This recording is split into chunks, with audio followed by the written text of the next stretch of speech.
ಮೇಘದೂತ ಕಾವ್ಯದಲ್ಲಿ ಶಾಕುಂತಲೆ ಪುಟಗಳಲ್ಲಿ ಕಾಳಿದಾಸ ಮರೆತು ಹೋದ ಪದವೊಂದು ನೀನೇನ.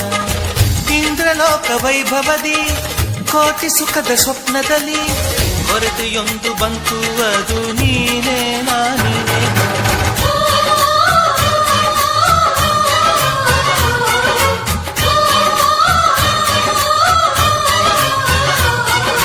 ಪದಗಳೇ ನಾಚುವ ಕವನವು ನೀ, ಕವಿಗಳಿಗೆಟುಕದ ಕಲ್ಪನೆ ನೀ. ಕುಂಚವೇ ನಾಚುವ ಚಿತ್ರವು ನೀ, ಬಣ್ಣಗಳಿಲ್ಲದೆ ಮಿನುಗುವೆ ನೀ. ಏನ ಹೇಳಿ ಹೊಗಳಲಿ ನಿನ್ನ, ಮಾತುಗಳೇ ಮುಗಿದವು ಚಿನ್ನ. ಮೌನವಾಗಿ ನಿಂತರು ನಿನ್ನ ಅಂದವು ಕಾಡುತ್ತಿದೆ. ಅಂದಗಾತಿ ಕಣ್ಣ ತುಂಬ ಚಲ್ಲಿ ಚಲ್ಲವೊಯ್ಯಾರ, ಸೂರ್ಯಕಾಂತಿ ಕೆನ್ನೆ ತುಂಬ ಬಣ್ಣ ಬಣ್ಣ ಚಿತ್ತಾರ. ನಡಿಗೆ ತುಂಬ